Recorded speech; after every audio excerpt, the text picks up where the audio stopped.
Well, hello again everyone, and welcome back to a rather wet and drizzly evening here.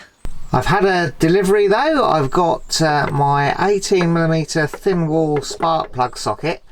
Came as part of a set, so I think I've got a 14 and a 16 as well.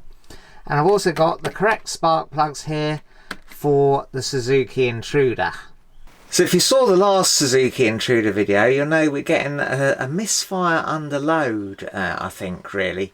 And I diagnosed that we seem to be getting a good spark from the coil on both the cylinders. So I'm hoping when I pull the spark plugs out, I'll see that one of them is damaged and I can replace it with the new spark plug. I'll do both cylinders, so we have nice new spark plugs on both cylinders, and hopefully that will make the bike run a lot better. Let's see how we get on. Right, let's start with the front cylinder because that seems like it might be the easiest. Let's pop the spark plug lead off. Okay, so I think we should be able to get in here with a long extension to pop that out.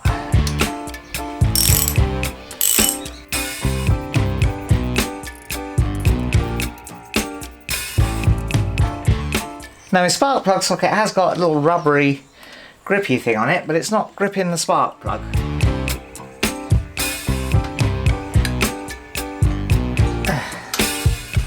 Can't get my fingers down there to get it out. Gonna have to get some long nose pliers, I think. So just very gently fish that out.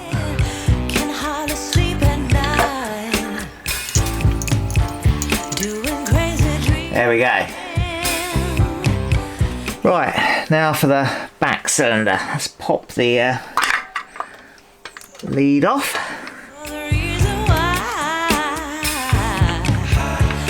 Now, I think because of the tank here, I'm not going to get my long extension down there, so I'm going to need to find a swivelly adapter thing. I think I've got one in the van.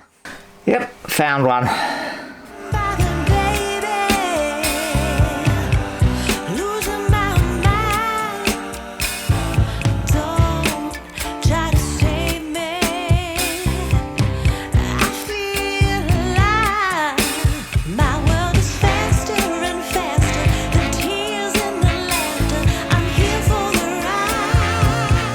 Well, there we go, there's both of the spark plugs out, and yeah, the back one does look significantly more sitted up than the front one.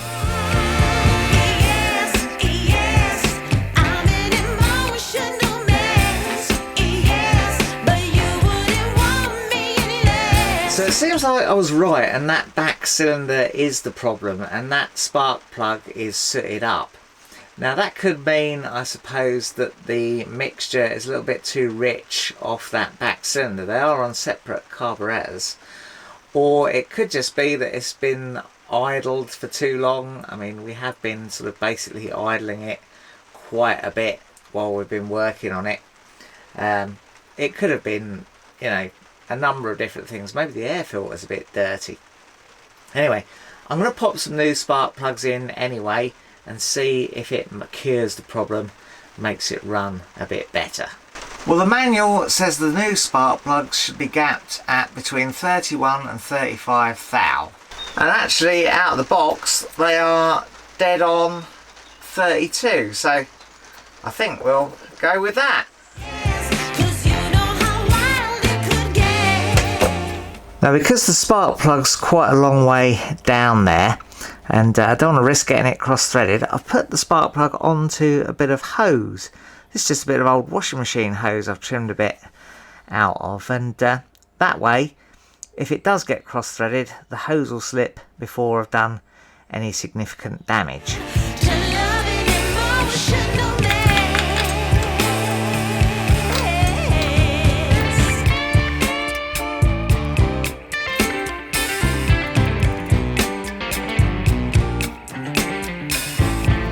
Now the torque setting on the spark plug is 18 Newton meters. My small torque wrench is quarter drive, and I haven't got a quarter to 3/8 adapter to make it fit the spark plug socket. So I'm just going to go steady. My big torque wrench only really starts at 27 Newton meters, and you can't really adjust it much below that. So I'm just going to tighten up until I feel the washers go, and then give it another quarter turn or so.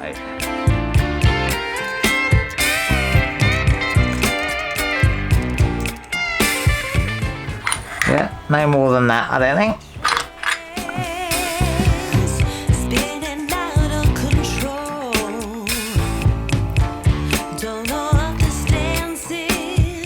Right, we'll repeat that on the front cylinder.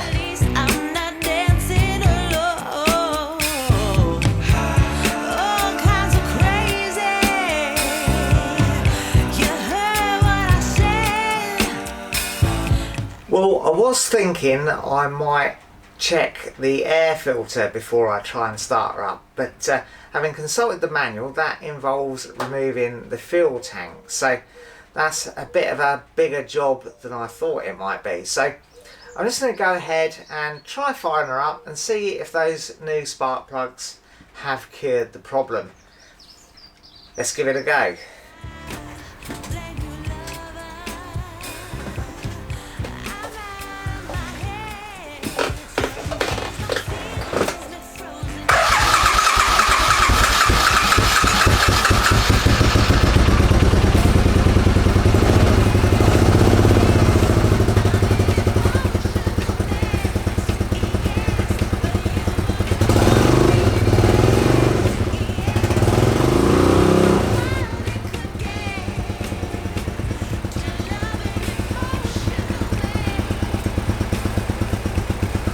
Ah, I had the fuel tap off. That's not going to help, is it?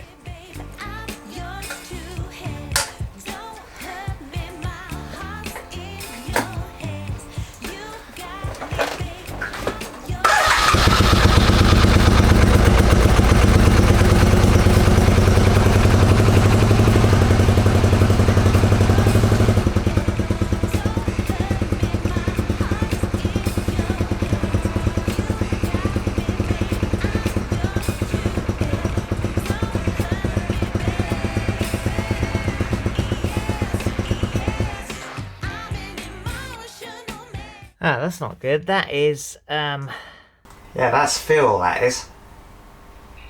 Well, that wasn't really the result I was hoping for. I guess we're going to have to get the seat and the tank off and get to that back carburetor, but that's going to be a job for another day and another video, I think. Yeah, might be a little while before I'm riding this yet.